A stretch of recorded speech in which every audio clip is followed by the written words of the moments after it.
कुछ संडे से कुछ हफ्तों से हम इस बात पर चर्चा कर रहे हैं या विचार कर रहे हैं कि परमेश्वर की मर्जी हमें कैसे पता चलेगा। और मैंने आपको कहा कि हमारे व्यक्तिगत बातों को लेके या हमारे पर्सनल लाइफ में जब हमें निर्णय लेना होता है तो हमारे मन में ये चाहत या ये विचार आता है कि काश हमें परमेश्वर की मर्जी पता चल गई होती। और उसके लिए मैंने आपको कहा कि परमेश्वर ने अपनी मर्जी जो वचन में प्रकट की है उन्हें सबसे पहले मालूम होना चाहिए आपको और उनका पालन करना चाहिए। उसके बिना अगर आप परमेश्वर की मर्जी जानने की कोशिश करेंगे तो आपको कामयाबी नहीं मिल सकती। और उसका कारण भी मैंने आपको बताया, क्योंकि यदि जो बातें परमेश्वर ने आपके लिए मेरे लिए अपने वचन में प्रकट की है उन बातों को यदि आप नज़रअंदाज कर रहे हैं या सीधी तरीके से बोलूं तो आप उसको मानना ही नहीं चाहते, कठोर शब्दों का मैं इस्तेमाल कर रहा हूं, जो बातें परमेश्वर ने अपने वचन में कही है उसको आप करना ही नहीं चाहते, तो फिर परमेश्वर नए सिरे से कोई बात आपको क्यों बताए? क्या आप मानेंगे? 100% नहीं मानेंगे आप। ये हमारे साथ एक धोखा है। हम ऐसा सोचते हैं कि अगर परमेश्वर की मर्जी पता चल गई होती तो मैं कर लेता। हम बिल्कुल नहीं करते। पिछले हफ्तों में कई हफ्तों से हम ये जो अध्ययन कर रहे हैं इसमें मैंने बताया कि परमेश्वर की इच्छा है कि सबका उद्धार हो। परमेश्वर की इच्छा है कि उद्धार पाने के बाद यीशु मसीह को हम अच्छी तरह से जाने। परमेश्वर की इच्छा है कि हम धन्यवादी रहे हमेशा। परमेश्वर की इच्छा है कि हम आत्मा से भरपूर रहे और आत्मा के द्वारा चलाए चले। परमेश्वर की इच्छा है कि हमारे मनों में वचन बहुतायत से रहे, ताकि वचन के अनुसार हम सोचना शुरू करें, वचन के अनुसार हमारी बातें हो और वचन के अनुसार हमारे चाल चलन हो। परमेश्वर की इच्छा है कि हम परमेश्वर के अधीन रहे, हम एक दूसरे के अधीन रहे और हम अपने लीडर्स के अधीन रहे। हमने इस बारे में चर्चा की। परमेश्वर की ये भी इच्छा है कि कभी कभी भलाई करते हुए यानी सही चाल चलते हुए, परमेश्वर की मर्जी के अनुसार चलते हुए हम थोड़ा सा दुख भी उठाए। ये परमेश्वर की इच्छा है। परमेश्वर की इच्छा है कि हम पवित्र रहे और पवित्र बने रहे, क्योंकि उसने हमें पवित्र बनाया है।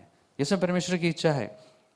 अगर हम इन इच्छाओं के अनुसार चलने की कोशिश भी कर रहे हैं तो अपने पर्सनल लाइफ को लेके हम परमेश्वर से पूछ सकते हैं। अगर हम बिल्कुल कोशिश भी नहीं कर रहे हैं और हम उसके अनुसार चलना भी नहीं चाहते हैं और प्रभु से पूछने की कोशिश कर रहे हैं कि प्रभु बताओ तेरी मर्जी क्या है, तो आपको नहीं पता चलेगा। और मैं थोड़ी देर में आपको वचन से दिखाऊंगा। और मैं आपको पहले एक खुशखबरी देना चाहता हूँ, गुड न्यूज़, जिससे आपका मन और चेहरा खिल जाए। आप परमेश्वर आपके पर्सनल लाइफ को लेके, आपकी पढ़ाई को लेके, करियर को लेके, शादी को लेके, कौन सा मकान खरीदना है, कौन सी जगह पे रहना है, दिल्ली में रहूँ या दिल्ली के बाहर जाऊँ, इन सब बातों को लेके पर्सनल परमेश्वर की क्या मर्जी है आप जान सकते हैं। और सिर्फ इतना ही नहीं कि आप जान सकते हैं, परमेश्वर की इच्छा जो सबसे बली है, जो परमेश्वर के लिए ग्रहण योग्य है और जो बिल्कुल सिद्ध है, आप जान सकते हैं। आपको परमेश्वर पर्सनली बताएगा, लेकिन इसमें शर्तें लागू है, कंडीशंस अप्लाई। कुछ कंडीशंस मैंने आपको इन दिनों में दी है पिछले 2-3 संडे से। अगर आप उन इच्छाओं को जानते हुए उस पर चलने की कोशिश कर रहे हैं तो आप परमेश्वर की पवित्र शास्त्र में लिखा है उसकी भली, भावती और सिद्ध इच्छा को आप जान सकते हैं जो आपके जीवन के प्रति है। और परमेश्वर, हमें मालूम है कि मजाक नहीं करता। परमेश्वर सीरियसली, गंभीरता के साथ हमसे बात करता है।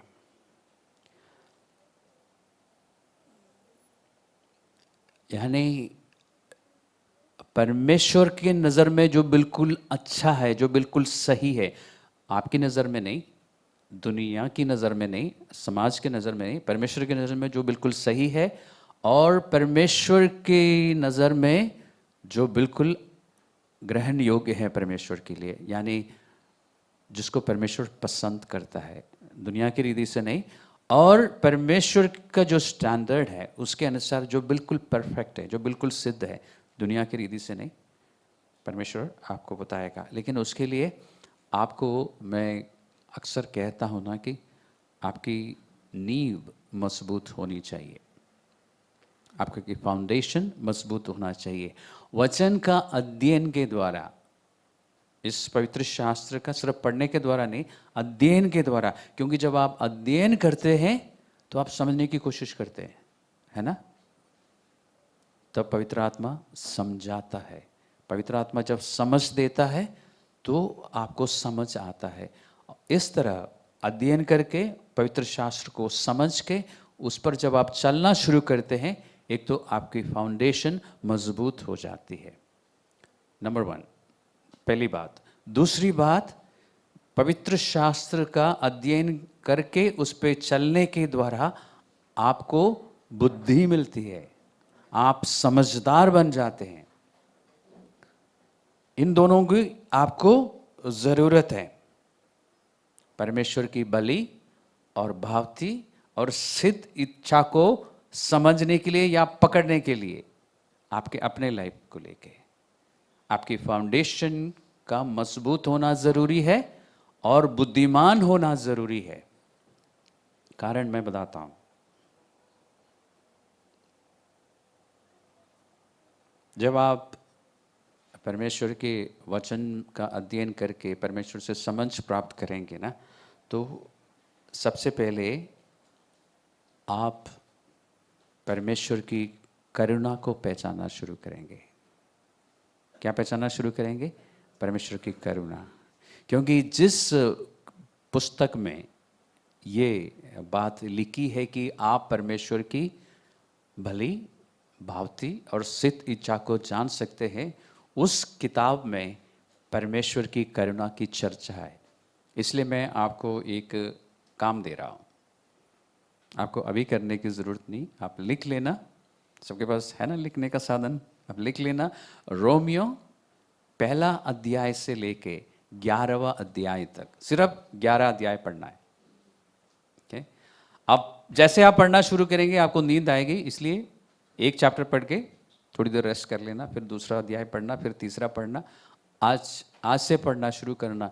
इन 11 अध्यायों को पढ़ना है और ध्यान से पढ़ना है, जल्दबाजी में नहीं, ध्यान से पढ़ना है। हो सकता है आपको 2-3 दिन लगे, क्योंकि इन 11 अध्यायों में आपको दिखने को मिलेगी परमेश्वर की करुणा। इसलिए मैंने कहा धीरे धीरे पढ़ना। परमेश्वर की करुणा जब आपको दिखाई देगी, समझ आएगी, तो आप परमेश्वर की आवाज़ पहचान सकेंगे। क्योंकि एक बार आपने इन अध्यायों को पढ़ लिया और परमेश्वर की करुणा को देख भी लिया, समझ भी लिया, तो परमेश्वर की बातों को मानना आपके लिए आसान हो जाएगा।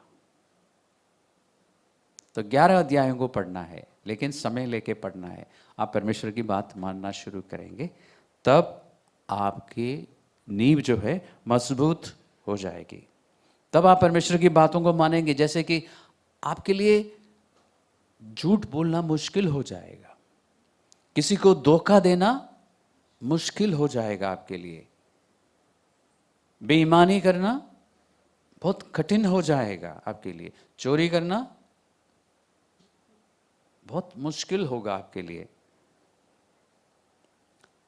आप लालची नहीं होंगे फिर, क्योंकि लालच करना आपके लिए मुश्किल हो जाएगा। या सेल्फिश होना, क्या बोलते हैं हिंदी में, स्वार्थी होना बहुत मुश्किल हो जाएगा आपके लिए। दूसरों को प्यार ना करना बहुत मुश्किल हो जाएगा आपके लिए। अभी तो प्यार करना मुश्किल है ना, है ना? मैं आप विश्वासियों की आपस में प्यार करने की बात कर रहा हूँ। कुछ विश्वासियों से हम दूर से अपने डायरेक्शन चेंज कर लेते हैं। क्यों? क्या तो हमारे मन में कुछ है या हमें पता है कि उनके मन में कुछ है, तो हम आपस में बात करना नहीं चाहते, चाहे एक ही चर्च का हो या अलग अलग चर्च का हो।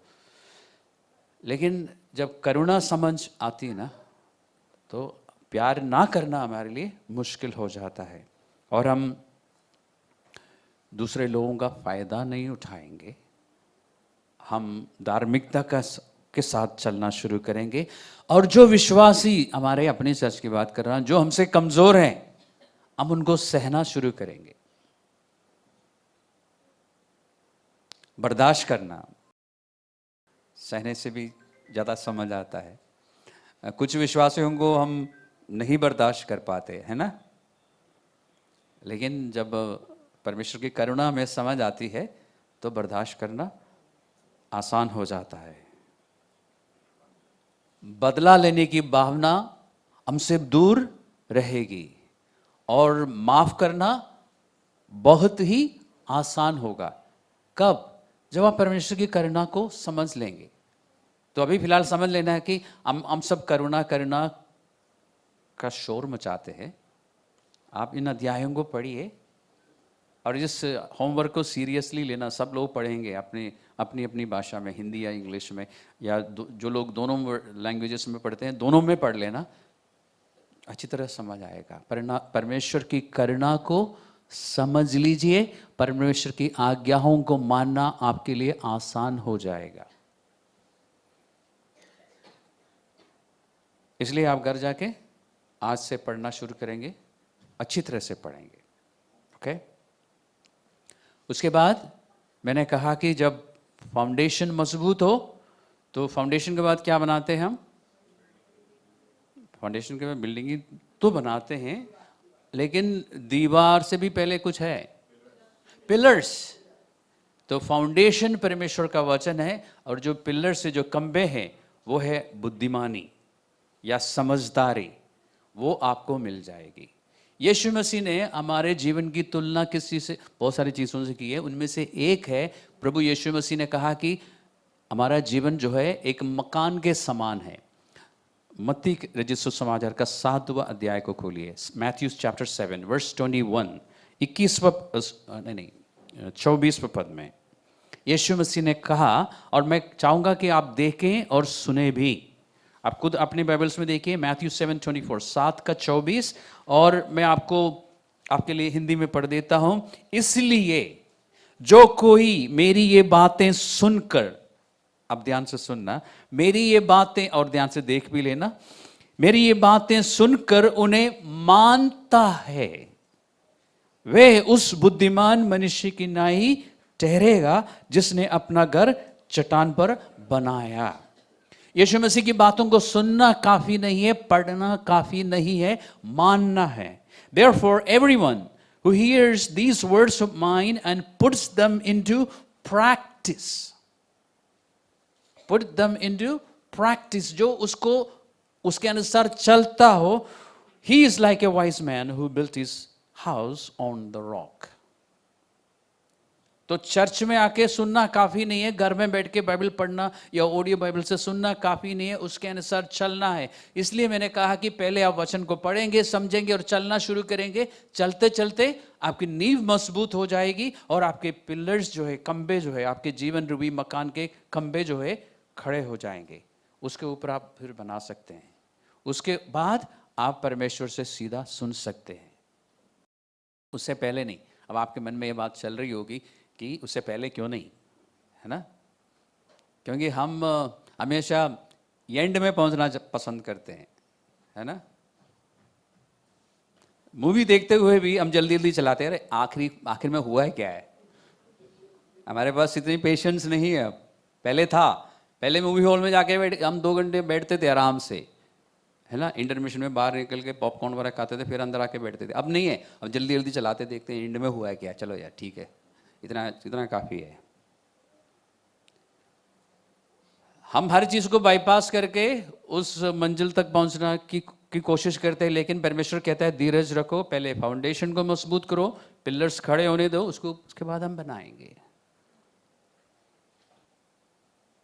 क्योंकि जब आप वचन के अनुसार चलते हैं ना, तो मैं हमेशा कहता ना कि आपका रूपांतरण हो जाता है, आप बदल जाते हैं। विश्वासियों की बात कर रहा हूँ, जो आपको पहले से जानते थे, विश्वास में आने से पहले, वो आपको देख के ये कहेंगे कि आप पहले ऐसे नहीं थे, आप बदल चुके हैं। वो बदलाव आप में आना चाहिए।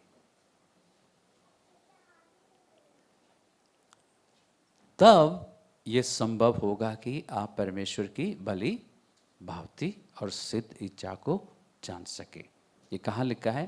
अब आप खोल सकते हैं रोमियो की पत्री का 12वां अध्याय, रोमन्स चैप्टर 12, 1 से लेकर 11 तक चैप्टर्स आपको पढ़ना है, अच्छी तरह से पढ़ना है, समझने के लिए पढ़ना है। लेकिन 12वां अध्याय में जो बातें लिखी है वो आपके जीवन में तब पूरी होगी।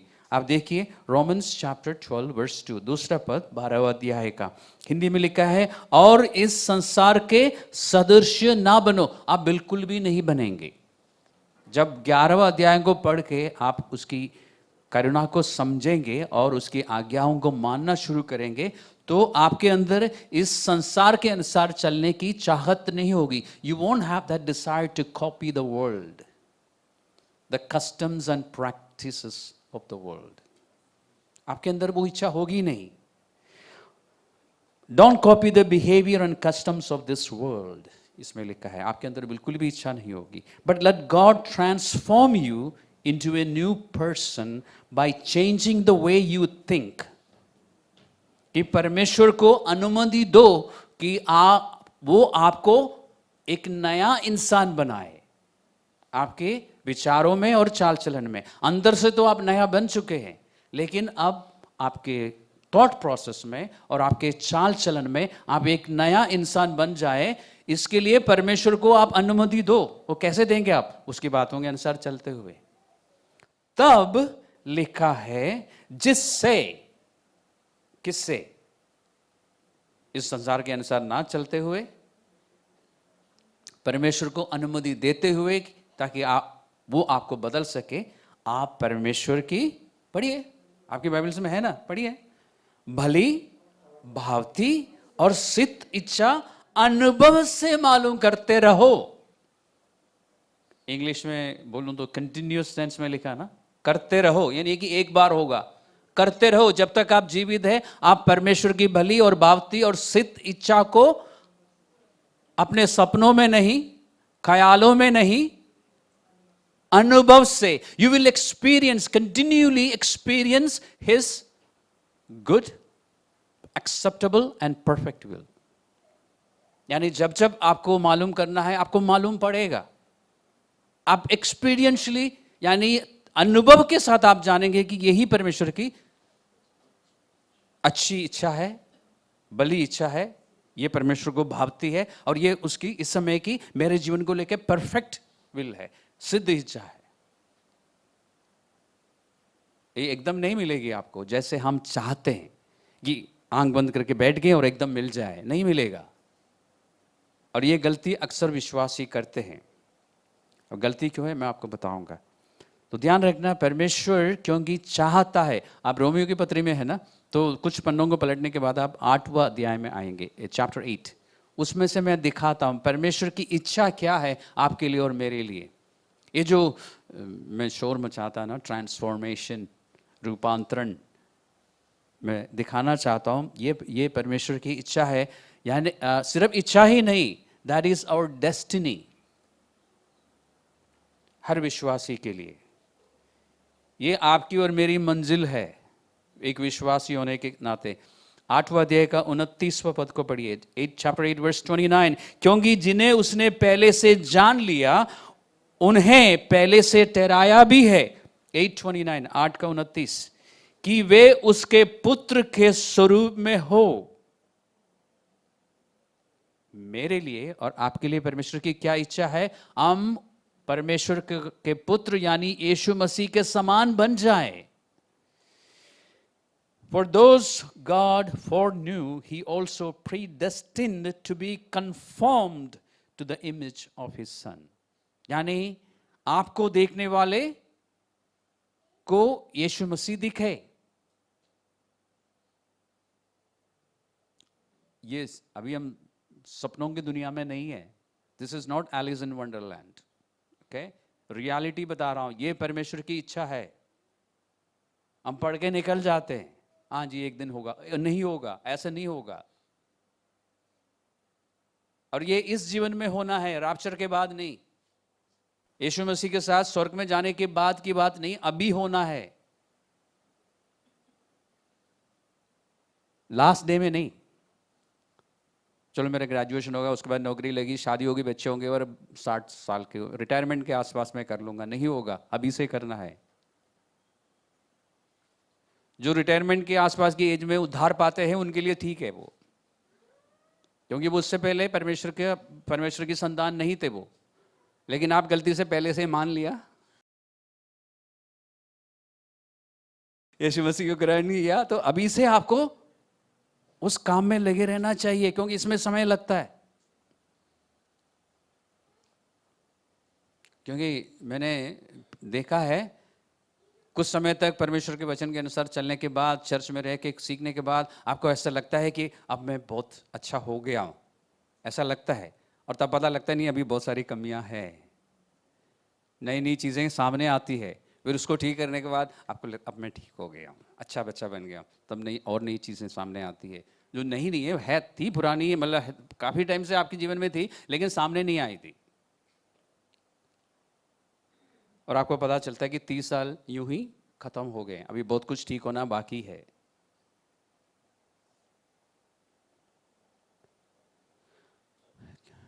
इसलिए सबसे पहले वचन के द्वारा अपनी फाउंडेशन को मजबूत करना है, और वचन के द्वारा चलने से बुद्धिमान होना है, तब आप परमेश्वर की इच्छा जान सकेंगे जो आपके पर्सनल लाइफ को लेके है। उसके लिए मैं बताना चाहूँगा कि जब आप परमेश्वर की इच्छा जो वचन में है जानकर चल रहे हैं, तो परमेश्वर की मर्जी के बाहर जाके आप कुछ भी नहीं करेंगे, क्योंकि आप बुद्धिमान हो गए हैं। आपका फैसला जो है हमेशा ठीक रहेगा, क्योंकि सबसे पहले आप परमेश्वर की मर्जी के बाहर जाके कुछ नहीं चुनेंगे ना। आप जब भी कोई निर्णय लेंगे उसमें आप झूठ का सहारा नहीं लेंगे, क्योंकि वो परमेश्वर की मर्जी नहीं है। आप किसी को धोखा नहीं देंगे, आप किसी का हक छीनने की कोशिश नहीं करेंगे ना। आप किसी के साथ अन्याय नहीं करेंगे ना, तो फिर आपका निर्णय सही होगा ना, या 99% सही हो सकता है ना, क्योंकि आप वो काम कर रहे हैं जो परमेश्वर को भाता है, और आप वो काम नहीं कर रहे हैं जो परमेश्वर के नज़र में सही नहीं है, तो आप काफ़ी हद तक सही निर्णय लेंगे ना। दूसरी बात, कुरिन्थियों की पत्री में लिखा है कि हमारे पास, बल्कि आप खोल के देखिए कुरिन्थियों, 1 Corinthians chapter 2 verse 16, कुरिन्थियों की पहली पत्री 2 अध्याय का 16वां पद खोलिए। यहां पर लिखा है, हमारे पास परमेश्वर का या मसीहा का मन है। हमारे पास क्या है? मसीहा का मन है। मेरे पास क्या है? मेरे पास मसीहा का मन है, क्योंकि मैं मसीहा का वचन अपने हृदय में भर दिया है। क्योंकि मैं आत्मा से परिपूर्ण होकर चल रहा हूं, उस समय मेरे पास मसीहा का मन है। यानी मसीहा क्या चाहता है वो मेरे मन से अपने आप निकलता है।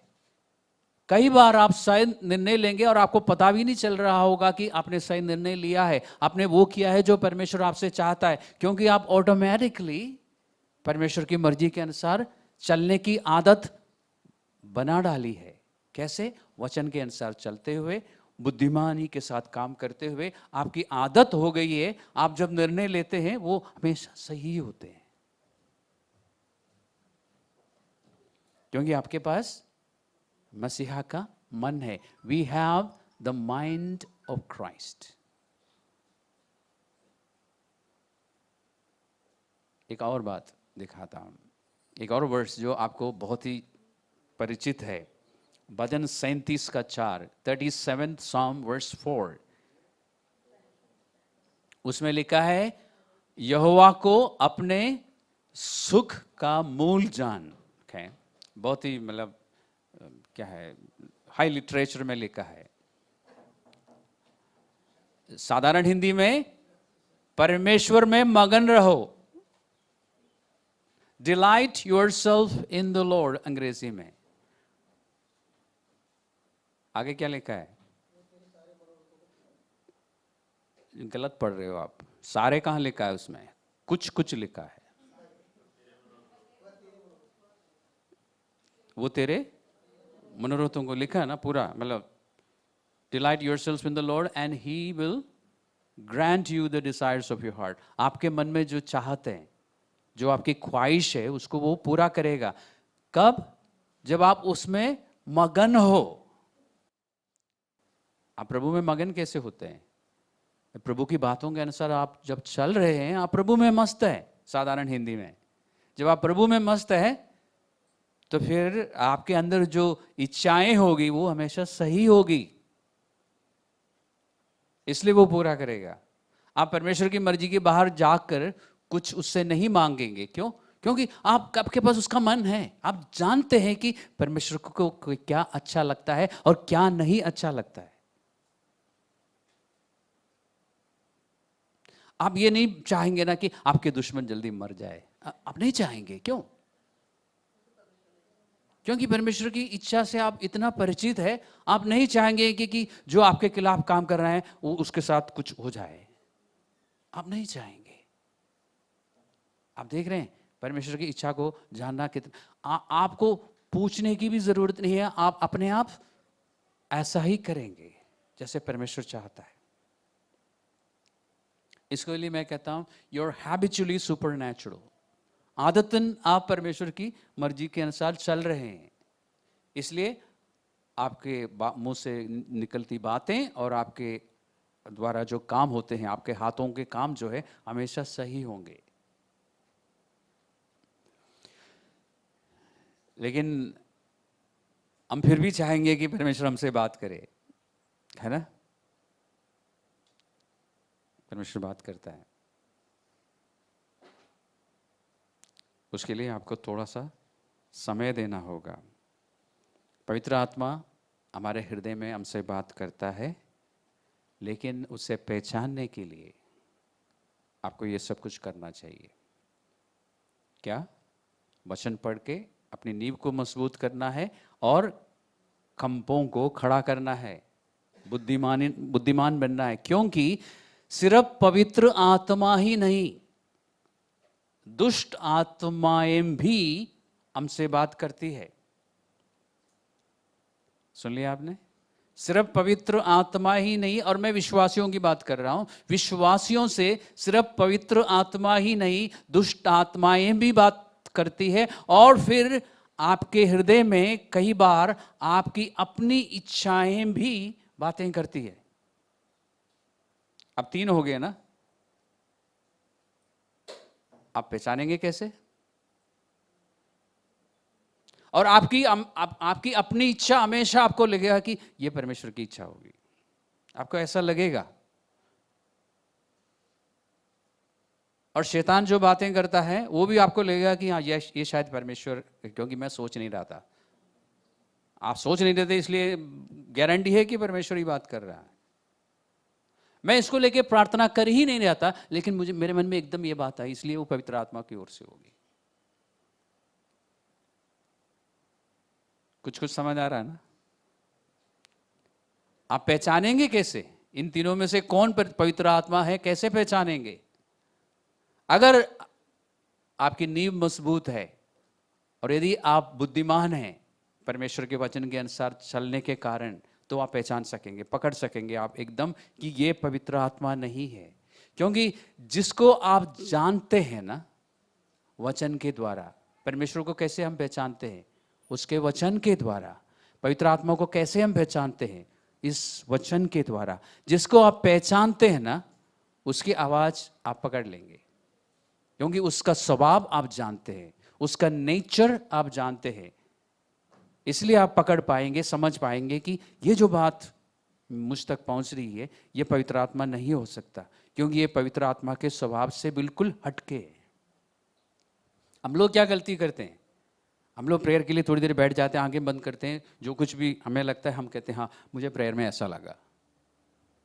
हम ये मान के चलते हैं कि ये पवित्र आत्मा ही है, जबकि वो दुष्ट आत्मा होगी।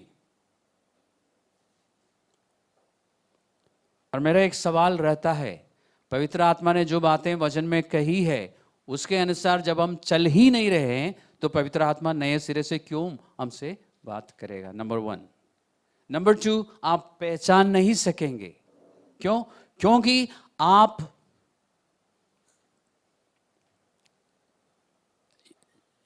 यूहन्ना का 10वां अध्याय,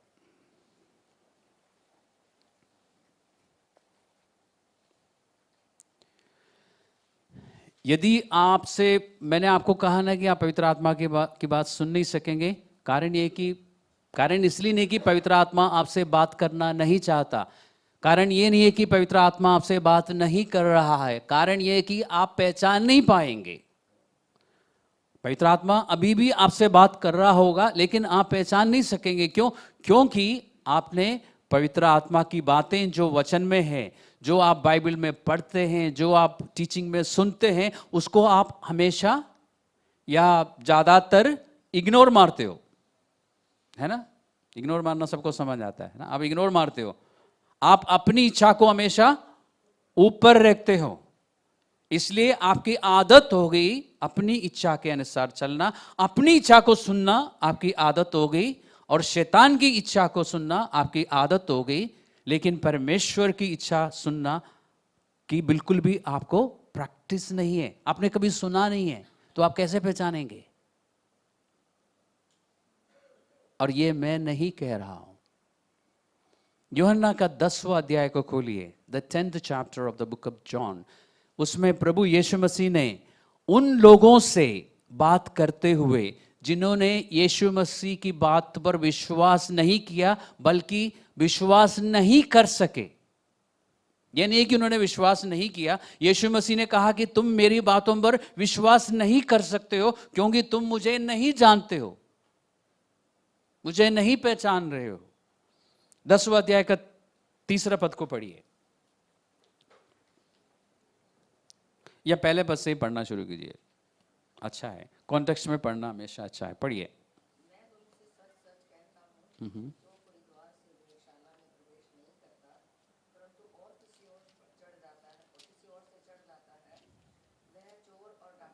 तो वे चोर और डाकू है, तो इसका मतलब सिर्फ यीशु मसीह ही नहीं, सिर्फ पवित्र आत्मा ही नहीं, कोई और भी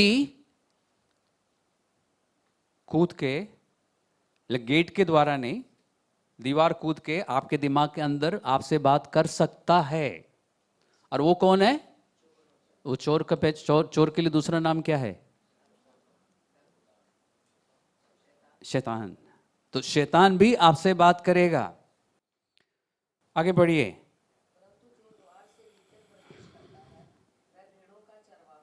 अब उसके बाद 3रा पद को ध्यान से देखिए, उसके लिए द्वारपाल द्वार खोल देता है और वो भेड़ें उसका शब्द सुनती हैं। विश्वासियों के लिए प्रभु यीशु मसीह ने बेड़ शब्द कहा है, या यीशु मसीह पर विश्वास करके उसके पीछे चलने वालों को बेड़ कहा है? किसको कहा है? बेड़ उनके लिए इस्तेमाल हुआ है जो परमेश्वर के पीछे पीछे चलते हैं। दूसरों को क्या कहा है? बेड़ और बकरों में क्या फर्क है? मैंने कई बार समझाया है, इसलिए आज नहीं समझा रहा हूं। किसी ने कभी नहीं सुना तो बाकियों से पूछ लेना, वो बताएंगे। बेड़ों में और बकरियों में फर्क है। बेड़ें बात सुन के पीछे पीछे, बेड़ों को बता देता हूं, चरवाहा आगे चलता है और बेड़ें पीछे पीछे चलती है। बकरियों के साथ या बकरियों के साथ आप ऐसा आप आगे चलेंगे तो आप तो निकल जाएंगे, वो और दिशा में निकल जाएंगे, उनको पीछे से चराना पड़ता है। तो यहां पे यीशु मसीह ने कहा कि बेड़ें मेरी सुनती है, मेरे पीछे पीछे, ऐसा लिखा है क्या? देखिए, भेड़ें उसका शब्द सुनती है और वे अपनी भेड़ों का नाम ले लेकर बुलाता है और बाहर ले जाता है। जब वे अपनी सब भेड़ों को बाहर निकाल चुकता है तो उनके आगे आगे चलता है और भेड़ें उसके पीछे पीछे हो लेती है। देखिए, चरवाहा आगे चलता है, भेड़ें पीछे पीछे चलती है। कभी मूवीज में या वीडियो सर्च मार लेना, मिल जाएगा गूगल में। आज तो गूगल है ना, बकरियों के विषय में देखना, आपको दिखाई देगा चरवाहा हमेशा पीछे होगा। मैंने देखा है इसलिए मुझे मालूम, मतलब मैंने खुद किया है इसलिए मुझे मालूम है। बकरियों को संभालना बहुत मुश्किल है। 4 बकरियां तो 4 दिशाओं में भागेंगी।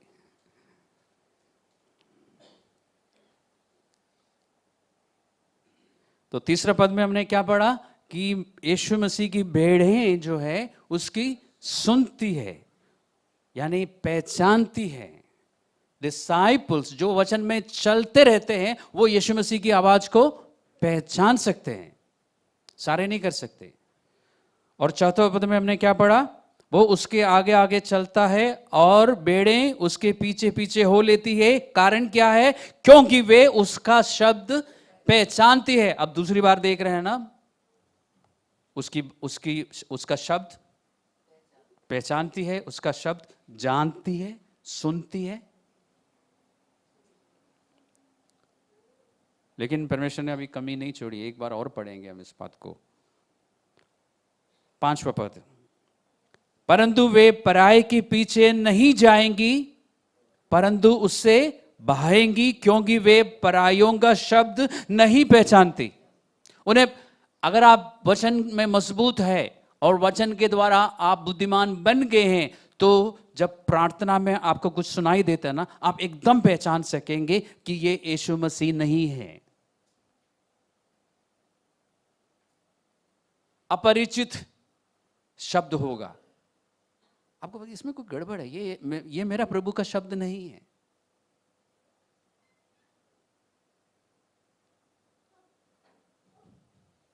वचन के बिना बहुत से लोग प्रभु से सुनने की कोशिश करते हैं और उनको सुनाई भी देता है, लेकिन प्रभु नहीं है। या विजन्स देखते हैं या सपना देखते हैं और सोचते हैं कि ये परमेश्वर की ओर से है, लेकिन परमेश्वर की ओर से नहीं है। वो पहचान ही नहीं पाते। तो जो कुछ उनके पास पहुंचता है वो समझ लेते हैं, ऐसा समझ लेते हैं कि ये परमेश्वर की ओर से है। ध्यान रखना, आपकी अपनी इच्छाएं आपसे बात कर सकती है, अपनी इच्छाओं के अनुसार आप सपना देख सकते हैं, और शैतान की ओर से भी आप सपना देख सकते हैं, विजन्स देख सकते हैं, और परमेश्वर की ओर से भी। पहचानना जरूरी है। उसके लिए प्रैक्टिस क्या है?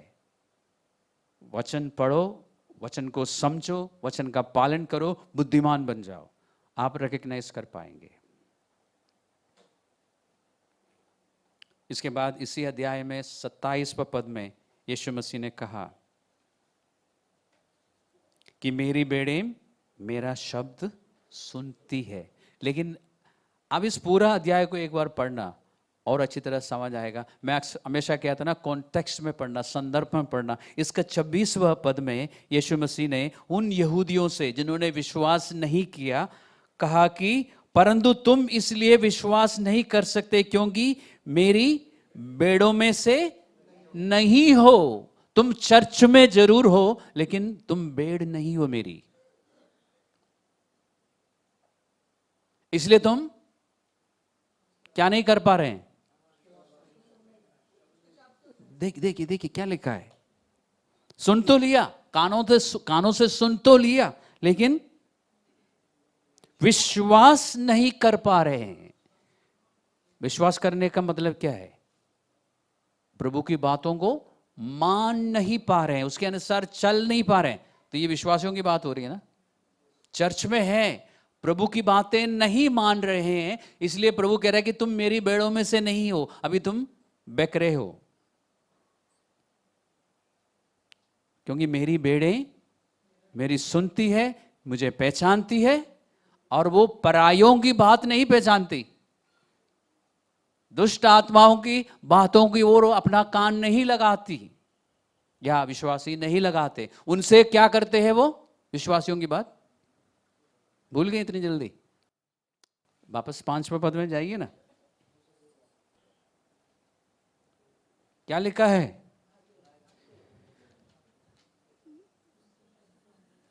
जो विश्वासी वचन के अनुसार चल रहा है और वचन के अनुसार चल चल के बुद्धिमान बन गया है, उससे जब दुष्ट आत्माएं बात करती है तो वो पहचान के दूर भागता है, वो या उसको भगा देता है ना? हट। क्यों? क्योंकि उन्होंने पहचान लिया कि ये यीशु मसीह नहीं है। कहने का मतलब यह है, दूर भागने का मतलब या तो वो खुद हटेंगे वहां से, न तो उसको हटाएंगे। ये नहीं कहेंगे पास्टर फिर ना परमेश्वर ने मेरे से बात करी। क्या बात करी? और वो जो बात सुना था ना, उसे सुन के ही पता लगता है कि वो परमेश्वर है नहीं, लेकिन हाँ अगर हम बोलेंगे ना, वो नहीं मानेंगे। नहीं, परमेश्वर ने मेरे रेवलेशन को गलत बता दिया। रेवलेशन को गलत नहीं बताया। रेवलेशन जो आपको मिला है, जो आपने सुना है, बिल्कुल सही है, लेकिन सोर्स गलत है। लेकिन वो पहचान नहीं पाएंगे हमारी बात को, क्योंकि वो धोखे में चल रहे हैं कि मैं रोज परमेश्वर से सुन रहा हूं या सुन रही हूं। बहुत सारे लोग ऐसे धोखे में रहते हैं कि आज फिर परमेश्वर ने मुझे बोला कि ऐसा कर, और जो बोला गया है वो वचन से बिल्कुल उल्टा है। इसलिए पवित्र आत्मा बात करता है। पवित्र आत्मा वो छुपम छुपाई खेल नहीं खेलता आपके साथ, वो आपसे बात करता है। लेकिन यदि आप वचन में नहीं चल रहे हैं और वचन में चलते हुए बुद्धिमान नहीं है, तो पवित्र आत्मा की बातों को आप पहचान नहीं सकेंगे। कारण क्या है? हमने उसकी आवाज़ जो वचन में है। मैं हमेशा कहता हूं ना, जब आप बाइबल पढ़ते हैं तो कौन आपसे बात कर रहा है?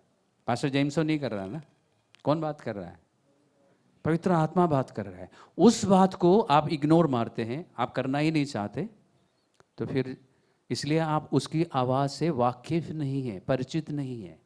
इसलिए जब पवित्र आत्मा प्रेयर में भी आपसे बात करता है, आप सोचते हैं कि ये शायद मेरा अपना दिमाग है, और अपनी दिमाग की बात को आप समझते हैं ये पवित्र आत्मा होगा, क्योंकि ये मेरे मन के अनुसार है।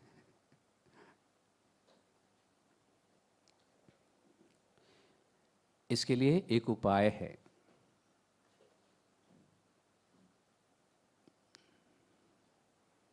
बताऊं आपको? काफ़ी टाइम हो गया। वही है जो मैंने पहले बताया, वचन पढ़ना होगा, वचन के द्वारा बुद्धिमान बनना होगा। ठीक है? ये दोनों काम आप करते रहिए, और जब आपको लगता है किसी विशेष बात को लेके पवित्र आत्मा से सुनना है, तो बटन दबाते ही नहीं सुन सकेंगे आप, उसके लिए टाइम निकालना होगा। ऐसा नहीं कि सुबह जल्दबाजी में 5 मिनट प्रार्थना करने के लिए आपने निकाला और चाहत रखी कि और इस प्रार्थना के बीच में परमेश्वर मुझे बताएगा। नहीं बताएगा। उसके लिए यीशु मसीह ने एक उपाय बताया है। मत्ती का सुसमाचार का 6वां अध्याय में है। यीशु मसीह ने कहा कि जब तुम प्रार्थना करते हो, अपनी कोठरी में जाकर दरवाज़ा बंद करना, यानी एक बिल्कुल एकांत स्थान में बैठ के, आपके बेडरूम के अंदर या किसी भी ऐसी जगह जहां बाहर से कोई आवाज़ नहीं आ रही हो। कहने का मतलब आपका लैपटॉप बंद, आपका सेल फोन बिल्कुल बंद, साइलेंट मोड पे भी नहीं, बंद, क्योंकि बीच बीच में मन करेगा कोई मैसेज तो नहीं आया, इसलिए उसको बंद ही रखना। लैपटॉप बंद रखना, सब कुछ बंद रखना। और आपके बच्चे सब स्कूल में हो, कॉलेज में हो या नौकरी पे हो, आप बिल्कुल अकेले हो, और पति पत्नी है तो हस्बैंड को बोलना या तो चुप बैठना या मेरे साथ प्रेयर करना। ठीक है? पत्नी को भी कहना कि या तो अपने दूसरे कमरे में चुप बैठो या फिर मेरे साथ प्रार्थना करो। आप अकेले, बिल्कुल अकेले बैठ के प्रार्थना करो। लेकिन उससे पहले आप क्या कर रहे होंगे? रूटीन डेली वचन पढ़ रहे हैं, वचन के अनुसार चल भी रहे हैं, और धीरे धीरे आप बुद्धिमान बन भी रहे हैं। उसके बाद जब आप अकेले प्रार्थना करेंगे, तो शुरू में प्रार्थना और वर्शिप एक साथ चलते हैं ना, तो आप कुछ बोलेंगे, कुछ गीत गाएंगे, लेकिन और फिर अन्य अन्य भाषा में आप प्रार्थना करेंगे, तो आपके दिमाग में बहुत सारी बातें आएंगी, है ना? ऐसा होता है ना जब आप अन्य भाषा में बोलते हैं। इसलिए बहुत सारे लोग अन्य भाषा में प्रार्थना करना छोड़ देते। क्योंकि बहुत सारी बेकार की बातें दिमाग में घुसती है, बहुत सारे गलत विचार भी दिमाग में आते हैं। इसलिए हम आजकल ज़्यादा स्पीकिंग इन टंग्स नहीं करते। क्यों? क्योंकि ये रिस्की है, बहुत सारी गलत बातें दिमाग में घुस जाती है। एक्चुअली जो कुछ आप देख रहे हैं ना, इमेजेस जो आप देखते हैं या विचार जो घूम रहे हैं, वो पहले भी आपके साथ था, लेकिन आपको पता नहीं चल रहा था क्योंकि आप एकांत में कभी आए नहीं थे। आप अपने सेल फोन और लैपटॉप और बाकी सब चीज़ों में बिजी रहे, इसलिए आपको कभी सुनाई नहीं दिया, कभी दिखाई नहीं दिया। जब आप बिल्कुल एकांत में बैठ गए तो आपको दिखाई दिया कि कुछ है। और जो कुछ भी आप देख रहे हैं ना, आपके जीवन में पहले से है। जो विचार आप देख रहे हैं ना, वो आपकी भावनाएं हैं। जो इमेजेस आप देख रहे होंगे या जो कुछ विचार चल रहा है, जो कुछ गलत काम करने का विचार हो रहा है, वो सब आप पहले से आपके मन में था, लेकिन अब आप देख पा रहे हैं। या हम कह सकते हैं कि आप अब आईने के सामने आए हैं, इसलिए आपको दिखाई दे रहा है। पहले भी था, क्या बोलते, तिल यहां पे था, लेकिन आप हफ्तों से आईने के सामने गए नहीं थे, तो आपको पता नहीं चला, हाथ पैर के भी नहीं देखा। लेकिन आज गलती से आईने के सामने आया तो दिखाई दिया, अरे मेरे ये कहाँ से आया, ये तो जन्म से था वहाँ पे। ठीक है, यही हाल हो रहा होता है हमारे साथ। तो इसलिए आप क्या करेंगे, एकांत में बैठ के थोड़ी देर स्तुति आराधना करेंगे, अन्य भाषा में प्रार्थना करेंगे, और ये सब कुछ आएगा। जब सामने से कुछ आएगा ना, कुछ गलत गलत विचार, परमेश्वर बता रहा है कि भाई बहन या बच्चों, तुम्हारे जीवन में ये सब कुछ है, तुम्हारे विचारों में ये गुनाह है, अभी तुम्हारी बातचीत में ये गुनाह है, या तुम इस तरह की चीज़ों को देखते रहते हो, इसलिए तुम्हारे दिमाग में इस तरह की तस्वीर है। फिर आपको मानना होगा। कौन बात कर रहा है आपसे? पवित्र आत्मा बात कर रहा है। अभी मकान को लेके नहीं बोला कि कौन सा मकान लेना है या कौन सी नौकरी करना है, कौन सा बिजनेस डील फाइनल करना है, अभी बात नहीं करी। अभी सबसे पहले क्या बात करी? कुछ सुधार की बातें की, है ना। आप जब मानेंगे तो ये विचार आना बंद हो जाएगा, वो इमेजेस जो कुछ चल रही है वो बंद हो जाएगी। उसके बाद आप प्रार्थना में आगे बढ़ेंगे, आप परमेश्वर की स्तुति आराधना करेंगे। उसके बाद आप देखना, करते करते आप बिल्कुल चुप हो जाएंगे, आप अपने आप चुप हो जाएंगे, अन्य भाषा सब कुछ बंद, मन बिल्कुल एकांत हो जाएगा। तब पवित्र आत्मा कुछ बताएगा आपको। उसमें कितना टाइम लगेगा? हो सकता है पूरा 1 घंटा लग जाए, हो सकता है 3-4 घंटे लग जाए, लेकिन हम क्या चाहते हैं, जल्दी से बताएं। पवित्र आत्मा जल्दी से बताओ मुझे कौन सा मकान लेना है। नहीं बता रहा हूँ मैं, किससे शादी करना है, इससे या उससे, 3 है अभी लाइन पे, नहीं बताएगा।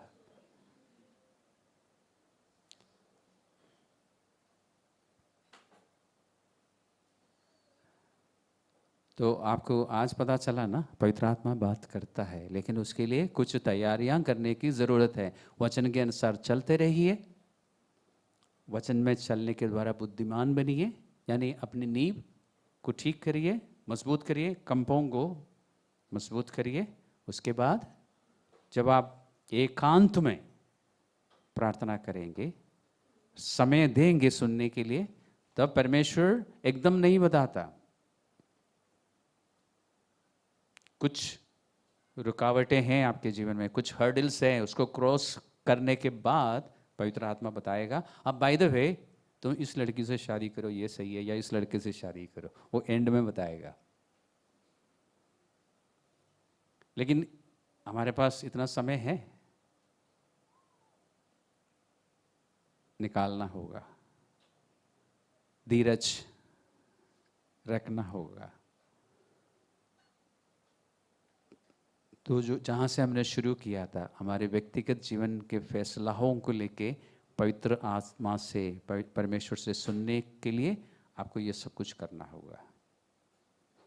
तो हम क्या करेंगे, वचन पढ़ेंगे, और जो बातें हमें समझ आ रही है उसका हम पालन करेंगे, और ऐसा करते करते हम बुद्धिमान बन जाएंगे, और फिर हम समय निकालेंगे, परमेश्वर के साथ बैठेंगे, और ये सब कुछ होगा जो मैंने कहा है। और आप में से कुछ लोगों को एक्सपीरियंस भी होगा इसका, इसलिए तो आप लोगों ने कहा कि आजकल मैं ज़्यादा टंग्स में प्रेयर नहीं करता, क्योंकि ये सारी बातें दिमाग में आती है।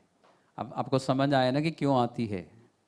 उसको मानिए, उसको ठीक कीजिए, उसके बाद नेक्स्ट लेवल पे जाएंगे। हमारी कोशिश क्या होती है, हमें जाना है 3rd फ्लोर में, लेकिन हम ग्राउंड फ्लोर में नहीं जाना चाहते हैं वचन, और 2nd फ्लोर बुद्धिमानी। हम उन दोनों को, हम चाहते हैं कि सीधा 3rd फ्लोर में आके बैठ जाओ। आप जब चर्च में आए, आज YMCA में आए, ये 1st फ्लोर में है ना, तो कैसे आए? सीढ़ियों से चढ़ के। पहले कौन से फ्लोर में आए थे? ग्राउंड फ्लोर में आए ना, वहाँ से फिर चढ़ के 2nd फ्लोर में आए। लेकिन हमारी कोशिश क्या होती है? सीधा आके ऊपर से टपके इधर बैठ जाए। ऐसा तो हो नहीं सकता, हमें मालूम है कि नहीं हो सकता, फिर भी हम कोशिश करते हैं परमेश्वर से सुनने के लिए कि परमेश्वर वचन साइड में रहने दो ना, और तो बताओ क्या करना चाहिए। 1st floor, 2nd floor, 3rd floor, इतना याद रहेगा ना।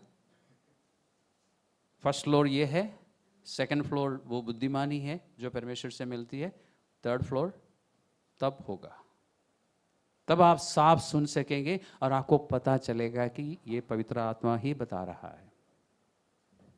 इसलिए आज के बाद धोखे में मत रहना। हर आवाज़ जो आपके पास पहुंचती है वो परमेश्वर की ओर से नहीं है। और इस गलती में मत रहना कि अगर मैंने सुन लिया है तो परमेश्वर ही होगा। आप धोखे में रहेंगे हमेशा। इस धोखे से हमें बाहर निकलना है। तो परमेश्वर पवित्र आत्मा अपने हर बच्चे से बात करता है और हम भेड़ बन के रहने की कोशिश करेंगे, यानी आज्ञाओं को मानने वाले, प्रभु के पीछे पीछे चलने वाले, तब हमारे लिए आसान होगा। तो आज हम इस अध्ययन को समाप्त कर रहे हैं। पिछले 3 हफ्तों से मैं आपको बता रहा था कि परमेश्वर बात करता है। आज आखिर में हमें पता चला वाकई में परमेश्वर हमसे बात करता है।